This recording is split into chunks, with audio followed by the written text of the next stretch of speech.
Direction la grande banlieue parisienne.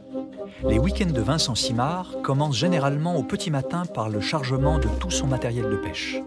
Depuis 4 ans, Vincent pêche l'esturgeon. Il lui consacre tous ses temps libres.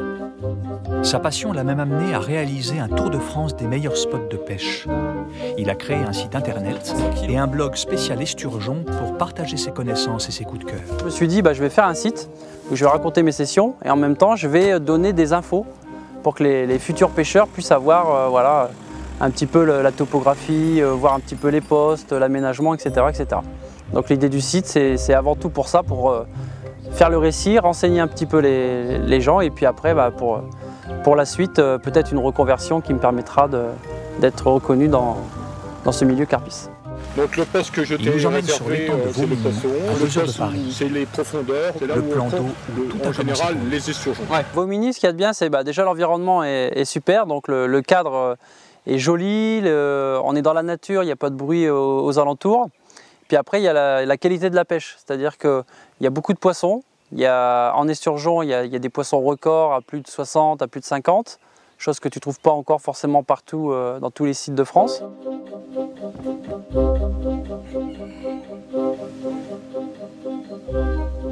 a fait 2-3 départs, oui. Et surtout plus hier soir. Tiens, un saut. Un bola. Ouais. Donc hier soir, on a réussi à faire à peu près 9-10 départs. 9-10 départs, ouais. Un béret de 15-16 kg, oui. À peu près. Ouais. Et après, c'était des carpes. Carpe Jusqu'à 16,5. Carpe jusqu'à 16,5. Ah, c'est bien. 16,5. Voilà.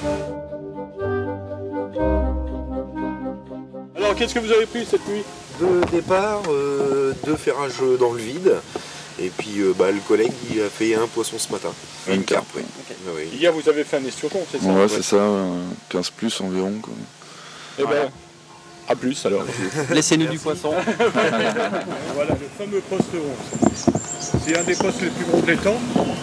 Où d'ailleurs on pêche à 2 dessus. Partir, ouais. voilà, On pêche à 2 dessus. Donc une à la cage, une au marqueur et une entre le poste 1 et la cage, à 60 mètres. Là, voilà. Ok, très bien. Tellement de matériel à prendre. En plus le poste est assez loin de la voiture. Donc ça t'oblige à faire des allers-retours et d'avoir du matériel pour le transporter.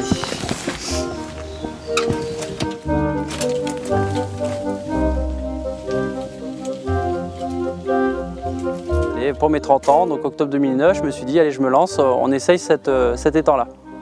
Donc à l'époque il était réputé pour les carpes, les esturgeons déjà. Je suis parti 3 nuits avec mon matériel, donc j'avais des vieilles cannes Décathlon, du fil jaune fluo. La première nuit, je commence à pêcher un esturgeon, donc j'avais très peu amorcé, etc. Donc l'esturgeon, je commence à le ramener au bord et en fait il saute dans l'arbre. Donc du coup l'esturgeon casse mon hameçon. Donc voilà, donc il se décroche comme ça, il casse mon hameçon et je me retrouve donc sans poisson.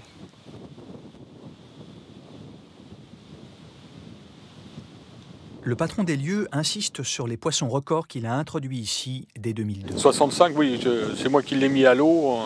Je sais ce qui vaut. En fin de compte, je suis parti de rien. Ici, je suis arrivé, il n'y avait rien, strictement rien. J'ai donc aménagé les postes, j'ai injecté du poisson, j'ai injecté de la carpe. Dans les années 2002, on a commencé, c'est là où on a commencé les premiers esturgeons. C'était pour apporter autre chose que la pêche à la carpe, pour avoir des poissons plus combatifs et plus gros. J'ai une clientèle carpiste, mais aussi une clientèle qui vient ici pour pêcher, en fin de compte, des esturgeons pour battre leur propre record, vu qu'on a des esturgeons de 55 à 65 kg. C'est le plus gros esturgeon qu'il y a en France.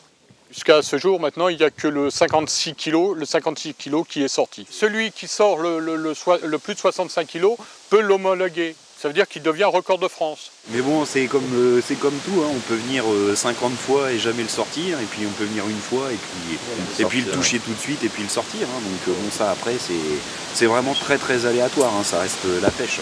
On espère. Ça serait cool, ça serait cool. Mais ouais, il n'y a pas de raison que s'il veut mordre, il n'y a pas de raison qu'on ne l'attrape pas.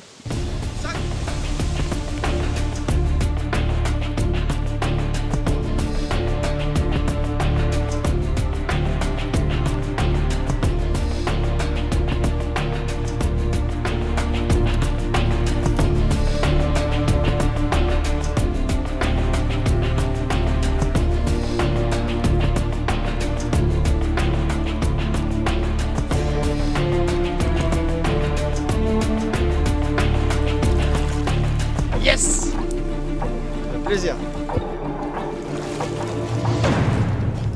Ce n'est pas encore le poisson monstre espéré. Peu importe, le plaisir de sortir un esturgeon reste intact.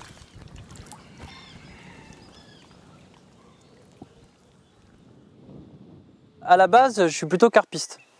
Donc, je suis devenu, on va dire, pêcheur d'esturgeon, puisque les carpes sont un peu plus difficiles à pêcher par moment. Et l'esturgeon, en fait, est un peu plus mordeur à l'année.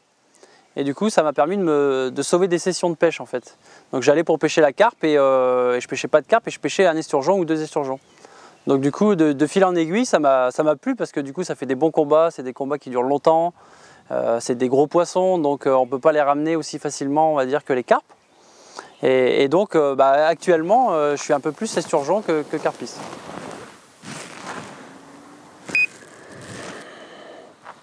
Là, on a pas mal d'activités, ça commence à revenir. J'ai ma canne qui est juste au bord, où on voit des esturgeons monter dessus, donc la nuit devrait être bonne. Je pense qu'on ne va pas trop dormir. Voilà, ça sera plutôt bon signe. Alors, retour. C'est de l'autre côté du plan d'eau que l'activité a lieu. Un esturgeon baillerie. Un esturgeon baillerie. J'ai 25 kg. Très très beau poisson. Il vient vraiment pour ça, pour des beaux poissons comme ça, c'est vraiment magnifique.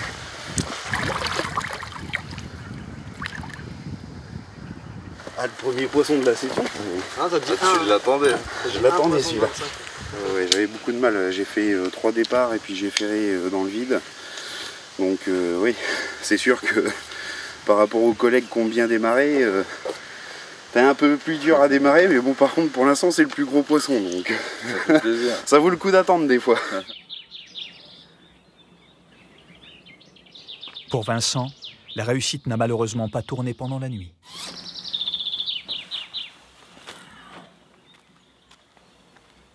C'était calme, ouais. On a eu quelques bips, mais sans plus. Après, là, il y a une demi-heure, 1 heure, j'ai eu un départ. Dès que j'ai ferré, j'ai sorti le poisson, mais après, j'ai pas pu l'arrêter avant qu'il aille dans la cage. Donc après, c'était décroché. Voilà.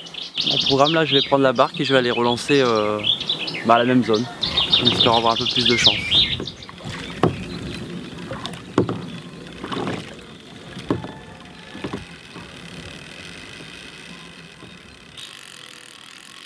Plus souvent, on a des esturgeons qui viennent se rouler sur l'amorçage. Et ça nous arrive très souvent de les harponner, en fait, les esturgeons, donc de les attraper par la queue ou par la nageoire. C'est comme ils viennent se rouler dessus, ils se piquent carrément à l'hameçon. Donc du coup, j'aime bien laisser, quand je sais que je pêche vraiment l'esturgeon, de laisser un petit peu de temps, de laisser quelques bips, pour être sûr que c'est un départ et pas simplement une roulade ou auquel cas le ferrage se fera dans le vide.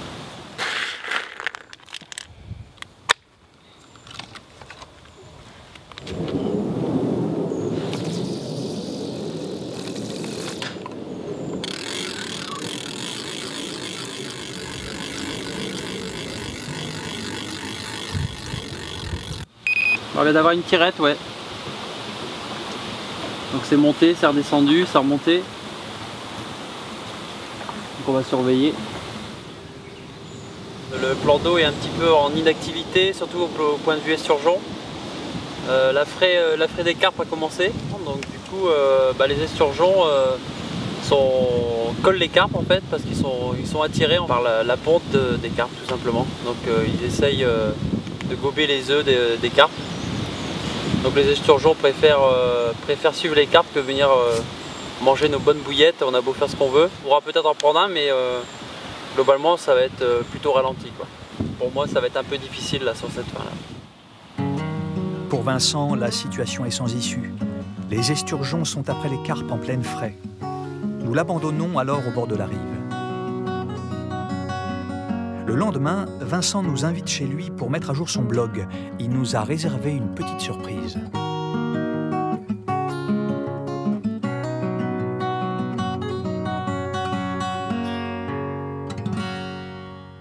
Alors celui-là, c'est mon record hein, sur les transmontanus, j'étais à 35 kg.